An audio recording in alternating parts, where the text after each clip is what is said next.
Hi guys and welcome back to my channel Popcorn Reviews. I'm Farhad. If you're new to this channel then please smash that subscribe button now. And as promised, I'm here with another Malayalam film review which is titled Attention Please, which started streaming on Netflix over the weekend. And here is my review. But before that, I just want to say that we at Popcorn Reviews, we build this culture wherein we do give a voice to fresh artists or writers who have their product. So we do review even short films and all of that, and we do not charge a single penny for that.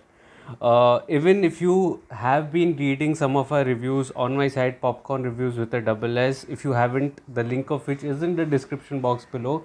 If you have been reading them, you would also be acquainted with the fact that we do give importance to all the departments, be it writing or direction or cinematography or editing, all the other departments apart from acting, of course. So cinema is not just acting is one of the departments for sure, but even in acting, if you've observed that we actually do mention the performances in ascending order. So the ones with the smallest of role will have the topmost priority in our post, and slowly, as the bigger the star, the name will be somewhere in the towards the end of that paragraph, of the performance section that is there. Now, why am I telling you all this? This is because the theme of Attention Please, the new Malayalam film, is exactly this. So, Attention Please is essentially a story about five strugglers who, one evening they just get to partying and they are talking and, conversing and telling stories up until the evening, turns on its head. There's a twist in the tale, it turns on its head. And the stories essentially, a brilliant satire that is there. It's almost like a rant. It is a satire, a rant, and it, you know, probably is more in your face as well. It actually creates that stir, that impact which is in you. The screenplay, which stands at a little less than a 2 hours, makes for a very brisk and a very interesting kind of a section. The breakdown that is there. The first thing is that it is a conversational film. So if you do enjoy your conversational films, conversational dramas, when I say conversational, it means it is dialogue heavy and the characters are almost on every situation just talking to each other. That is it. That is a conversational drama. So if conversational dramas are your plate, this screenplay will definitely appeal to you. But a part of me also said that it might be a little niche, considering the amount of thrillers or mysteries that we all are exposed to and privy to these days, that conversational dramas do not really get their due. But this is one of them that demands your attention, which is why it says attention please. So the drama, begins with the set of five friends. On closer looking at them, you get to know that they are from the film industry, and some of them are struggling. Some of them have already given up on their ambitions of making a living from the film industry, which is, by the way, believed to be a cruel place. For especially outsiders. There was a insider outsider debate that was also there, but that is a separate debate. But here, to break into the industry also, it does take some amount of effort, which is a fact. So the conversations, are centered around, there's this friendly banter that is there between them, but also one of them is a writer, and he is the one who often gets bullied by the other four members of the room, and he often gets bullied for the stories that he's written for the big screen. And there is an element of mystery. You can almost make out from the fact that this is a mysterious drama, from the fact that if you see that there's this worm that enters, and the worm is used as a metaphor for the creepiness that is there. It tactfully enters into the room and finds its way around the house. So that, I think, adds a nice little dimension to the mystery of the drama that is there. There are many multiple meta references in the drama, when the friends are discussing films, ranging from Malayalam films to English films to international films. But luckily, the cinephile in me was happy because I actually have got a chance to watch quite a few of those films, so I could understand those references. But for people who haven't watched those films, those jokes may just not jokes exactly, but the conversations around those films may not really make sense to them, or they may not get the gist of it. But the cinephile me was very happy. But then there is this twist that comes in, and thus it becomes brilliant rant or a satire that is there, and that rant is centered around the writers. And it just shows how the plight of the writers are in the industry. They do not get their due credit. And even the stories that have been told in the screenplay, there are various unrelated stories that have been told. The point of the stories is not what happens in them and why they are constructed that way, but how people around the writer, they just happen to dismiss the stories. And that is what the point it was trying to make. It was trying to the people around them just dismiss it, like, this is copied from so and so film, this is copied from so and so film. So the writer constantly has to deal with the plagiarism that is also there. And also the plight there in a separate scene that is there, the writer was also saying that his film almost was going on floors, but 2 days before the shoot the film was shelved. So that is how the writer, the job is. It doesn't get too much credit. In a separate scene also, there was a PUBG reference in which one of the friends says that how many have you killed so far? So he said, I have killed millions of them, which probably is a reference to millions of artists. Even in a video game, you can say plenty of artists, they are like pawns, or in real life they are also artists. So millions of artists, not physically die, but they just die. Each day a part of them dies.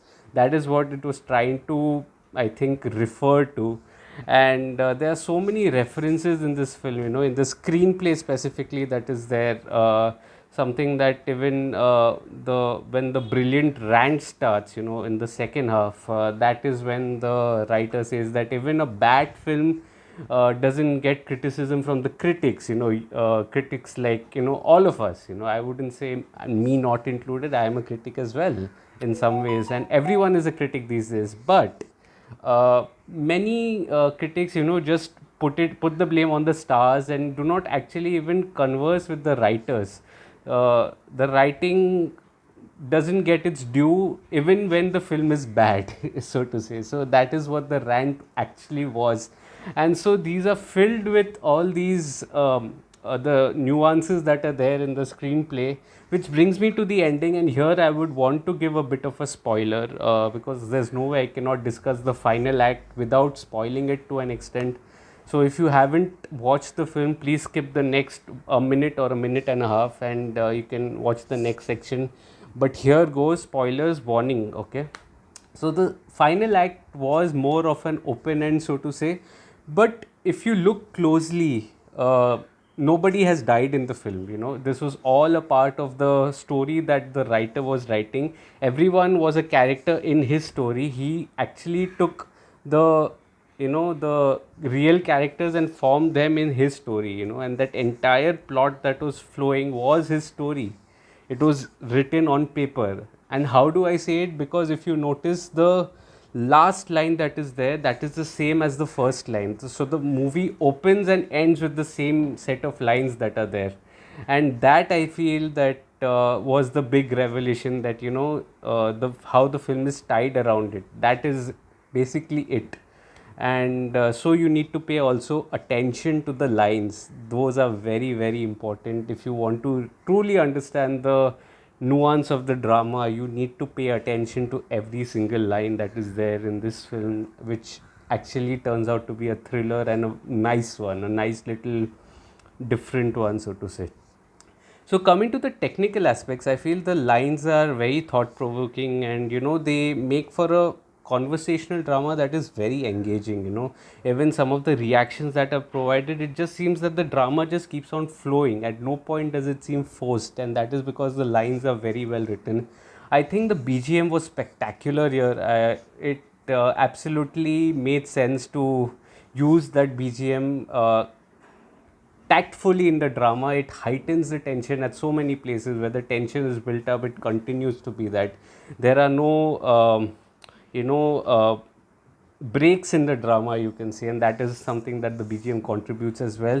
Even the cinematography and editing are excellent here. The cinematography, the handheld cameras, they just give you a mysterious feel to it, where you are one of the bystanders in the drama that is there. You are like the fly on the wall, and that actually is attributed to cinematography, which captures the mood of the drama perfectly. The house of the strugglers, or the drama that then unfolds. I think that is brilliant. Even the editing, I think, was very crisp and very well executed. It did not overstay its welcome. Also, the construction of a scene to retain the tension in that, I think that was something that was very special. Director Jithiin Isaac Thomas, he had directed one of my favorite short films, the last one in the anthology series Freedom Fight, which is streaming on Sony Live. So that I absolutely had my eyes on that last film that was, and here he's absolutely killed it. He's hit it out of the park. A part of me also says that this story might be coming from a very dark space in him. It might be from one of his personal chapters that is there in his life, and he actually puts that across on the canvas in a very creative rant, so to say, and he does a spectacular job in constructing that film, that the way it had turned out. Coming to the performances, I think the performances are astonishingly good. Srijit Babu, Jobin Paul, Jikki Paul, I think all of them do a spectacular job. Also, Anand Manmathan, his name is, I think, he also is spectacular. Athira does a good job, but it is Vishnu Govindhan who steals the show with his eccentric act. That I think just takes you by surprise.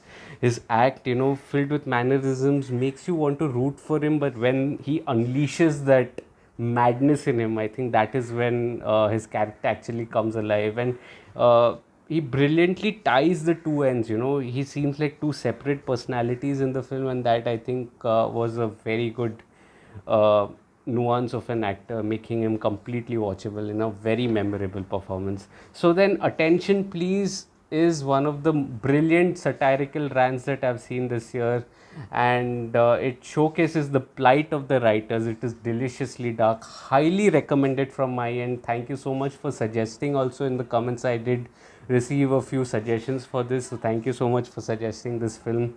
And it is streaming on Netflix. Please check it out. Also, let me know your thoughts on the same in the comments box. If you're liking this video, please smash that like button. Also, if you'd like to read my full review of Attention Please, then it is available in the description box below.